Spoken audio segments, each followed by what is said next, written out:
Alleluia, Alleluia, Alleluia,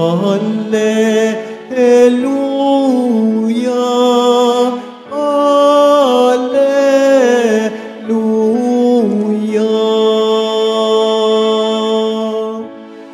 Ang Diyos ay maghahari na,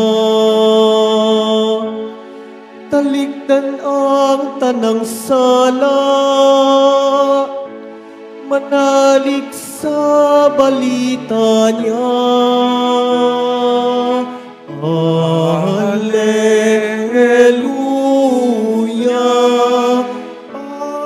Alleluia, Alleluia, Alleluia.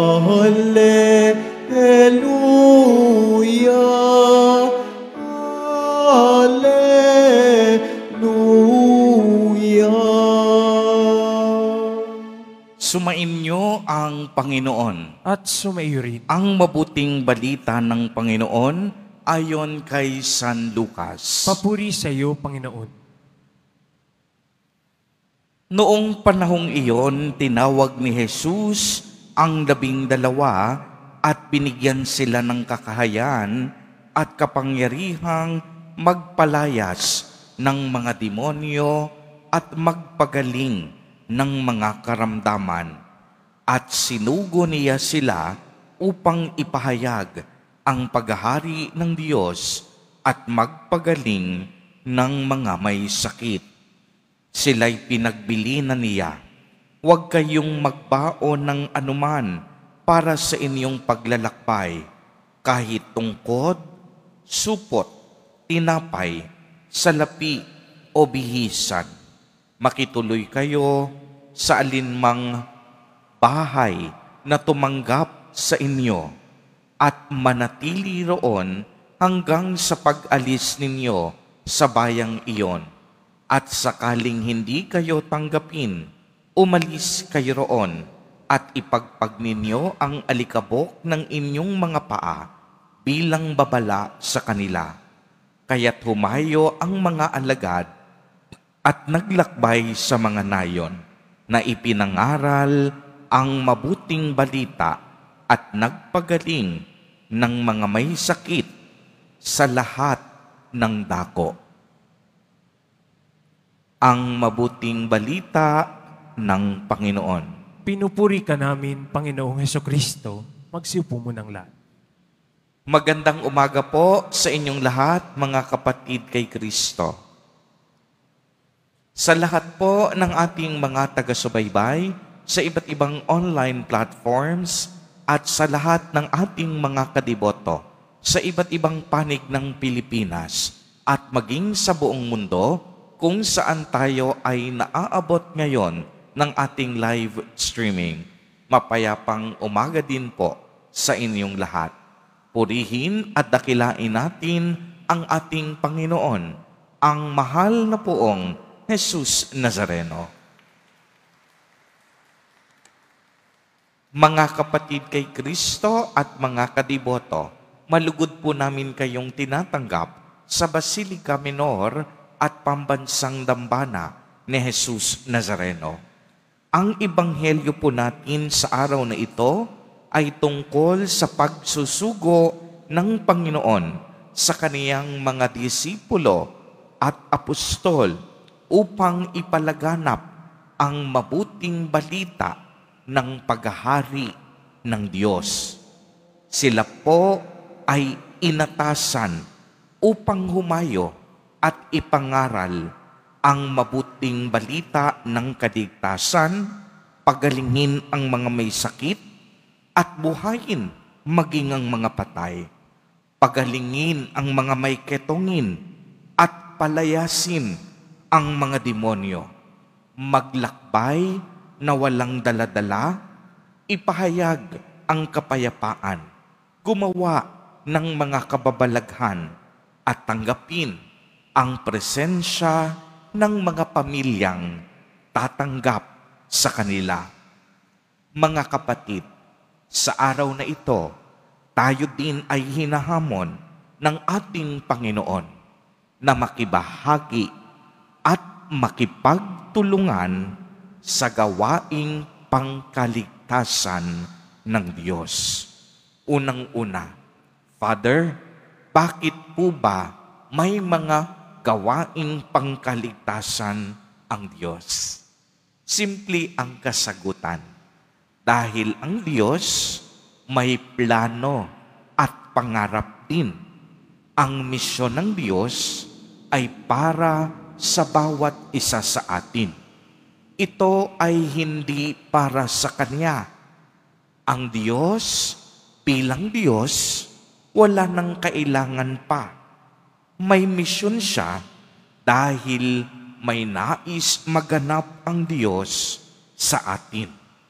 At ang nais ng Diyos, sagipin tayo sa ating kamatayan at kasalanan at pagkalooban niya tayo ng kaligtasan at buhay na walang hanggan. Ang misyon po ay hindi galing sa tao. Ang misyon galing mismo sa Diyos. Mission belongs to God. Mission flows from the very heart of God.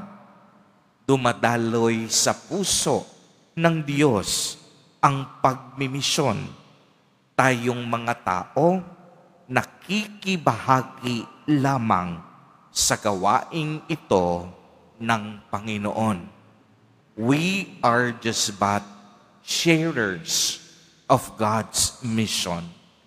Ang Diyos ang pinagmumulan ng mga gawaing pangkaligtasan at nais niya tayong lahat magtamo ng pangarap niyang buhay na walang hanggan. Kaya 2 punto sa araw na ito. Una, biniyayaan. Lahat tayo tinawag upang magmisyon sa bisa ng ating binyag. Kung babalikan natin ang Ebanghelyo, si Jesus mismo nagbigay ng mga kakayahan at kapangyarihang magpalayas ng demonyo at magpagaling ng mga may sakit at karamdaman. Ibig sabihin, ang Diyos ang nagbibigay sa atin ng sari-saring kakayahan at kaloob. Inihanda muna tayo ng Diyos bago niya tayo bigyan ng tungkulin o gawain upang magmisyon. Ikalawa, pagsusugo. Si Jesus mismo ang nagsugo sa atin. Ibig sabihin, hindi tayo ang pumipili ng ating misyon. Diyos ang nagbibigay sa atin ng mga kaloob at kakayahan at siya rin ang nagsusugo sa atin. Sa pamamagitan ng grasya ng Diyos, pinadadala tayo ng Diyos sa iba't ibang lugar, iba't ibang mga pook upang magmisyon. Kaya anong sabi sa Ebanghelyo? Sinugo sila ni Jesus upang ipahayag ang paghahari ng Diyos at magpagaling ng mga may sakit. Tayong lahat biniyayaan. Tayong lahat sa bisa ng ating binyag, isinugo ng Diyos upang magmisyon. Sa pagpapatuloy po ng ating banal na Eucharistia, manalangin tayo upang magkaroon tayo ng lakas ng loob na tumugon sa tawag at paanyayang ito ng Diyos. Tinatawag niya ang bawat isa sa atin upang ibigay at ibahagi ang ating sarili sa gawaing misyon ng Diyos at sa pamamagitan nito, maganap ang lahat ng kaniyang plano at kalooban. Huwag po tayong matatakot sapagkat walang tinawag at walang pinili ang Diyos na kaniyang pinabayaan. Lahat ng tinawag niya upang magmisyon, kaniyang iniingatan at pinagpapala. Amen.